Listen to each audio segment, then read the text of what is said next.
should go in order. At 14 days.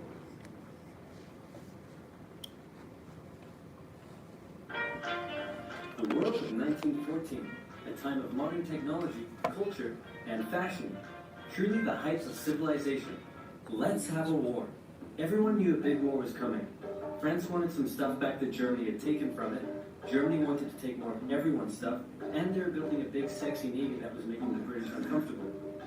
These two empires thought they were really cool, but lots of different people who lived there didn't think it was so cool. And some of them had even been declaring independence with help from Russia. Everyone was talking about each other behind each other's backs, throwing the fact that military technology had come a long way since the last major war, and suddenly everyone was pretty eager to beat each other up. In this area of Austria-Hungary lived some Serbs and Bosnians who hated living in Austria-Hungary. So the Austro-Hungarian Archduke Franz Ferdinand goes there for a nice drive in an open-top car, with his cars republished in advance. And that went just about as well as you'd expect. Some assassins were waiting for him along the way and threw bombs at his car, but they missed and blew up some officers behind him instead. So the Archduke goes into hiding, leaves Sarajevo, and the whole war never happened. Except no, the Archduke doesn't leave, but instead goes back out in the open-top car to visit the injured officers in hospital. The driver takes a wrong turn and by sheer coincidence gets stuck beside one of the failed assassins, who shoots him. Austria-Hungary is understandably pissed about all this, and then...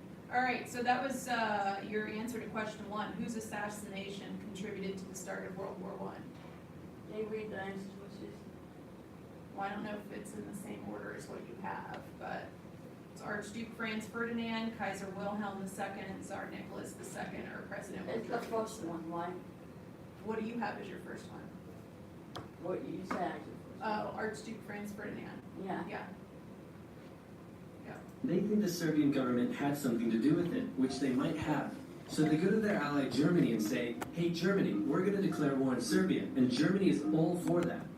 So now that's for the next question. It says, which country was allied with Austria-Hungary during the conflict? Germany. France, Russia, Belgium, or Germany? Germany. Yeah. So Austria-Hungary sent a big list of impossible demands to Serbia, and when Serbia refuses, they declare war. Austria-Hungary and Germany are friends, and Serbia is protected by Russia, who's friends with France, so they all declare war on each other. Montenegro joins in too. France and Britain also have a kind of alliance. So when France says, hey Britain, you got my back? Britain is like, maybe? And then they decide to stay out of it, which is great for Germany, because Germany has a plan. They know that Russia is so big and clumsy that it will take them a while to get ready for war. So with this guy in charge, Germany will send all its troops into France at lightning speed while Russia's getting ready, defeat France, then move all the troops to Russia and defeat Russia, and then we all speak German and eat Feta Potast every day. Just one problem.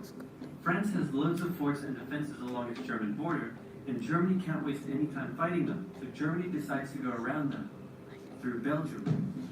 There you go. There's the answer to the next question. It says, how did Germany plan to quickly defeat their enemies? Was it by sending troops to England first, by negotiating peace, by invading through Belgium, or by building stronger ships? It's by invasion from Belgium. Yep.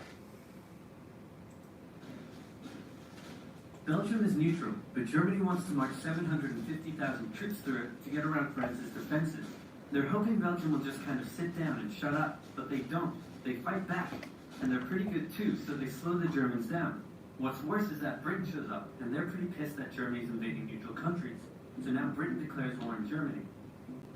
So Germany pushed on through Belgium. There you go. There's the next one. What was the reaction of Britain to Germany invading Belgium?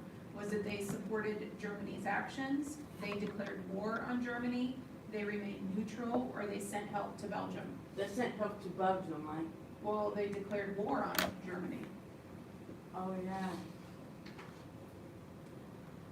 So Dad is like building the question and say, I declare war. What?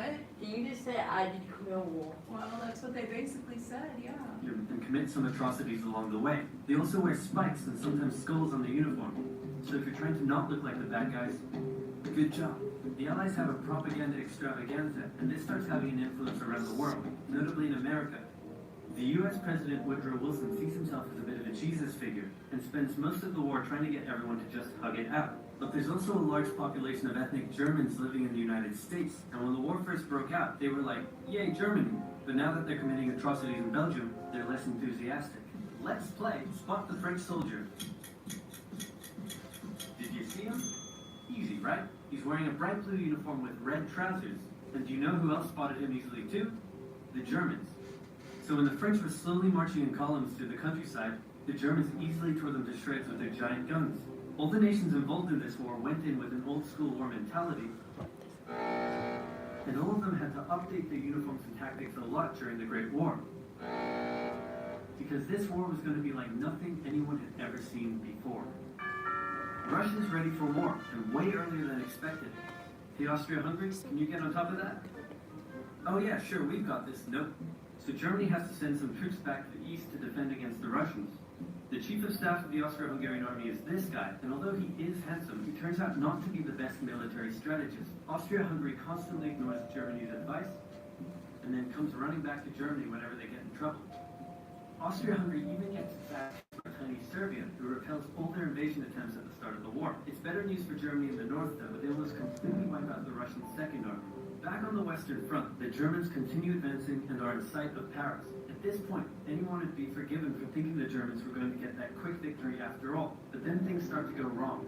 The French commander-in-chief knew something had to be done, and he ordered his armies to stop retreating. In the resulting battle, a gap opened up in the German lines. If a gap opens up, the enemy can use it to flank you from the side and behind, so the German armies have to retreat. The Allies launch a counterattack, so the Germans dig into defensive positions. The Allies do the same. Then both sides move north, trying... Alright, so the next question says, how did the French army change their strategy during the war? Is it they stopped retreating and counterattacked, they continued to retreat, or they surrendered, or they sought peace negotiations? They stopped. Yeah, they stopped retreating and they counterattacked. Okay? Trying to outflank each other along the way. When they reach the sea, they're in a stalemate with trench systems running the whole way from the coast to Switzerland, the beginning of trench warfare on the western front. Here's how trench warfare works. Two opposing lines of trenches with no man's land in between. One side would pummel the other with hundreds of thousands of artillery shells, sometimes for days at a time. This had a huge psychological effect on the soldiers, leaving many shell-shocked. Then, the attacking That's troops the would next leave one. their trenches. What was one psychological effect on soldiers during the war? Shell shock. What is shell shock? Shell shock. So that's like, have you heard of PTSD, post-traumatic stress disorder? No. Okay, so it's sort of But like there's that, trauma. this shell shock. And I don't know if we'll get to watch a video at any point that describes it, but basically like, I mean, the people or the soldiers could be like real shaky and stuff, or if they hear like loud noises, it frightens them because they think it's, you know, the noises they heard from war, different things like So that. it's basically trauma. Yeah, it's a type of Well, trauma. there was a bit on the side he taught, but he said we just sit there. Oh, okay. It said it could defeat some people out. Oh, that's right. Yeah, that's right. He gave you an option. You could watch it if you want to. But yeah, it's Why like did he do something that that? it's trauma for soldiers. Why did he do that? Because if, rather than showing it to the whole class and not knowing how people might react to it, he left it up to you to watch it on your own if you I want. didn't. Yeah. And rush across no man's land. A muddy wet mass of shell craters and barbed wire.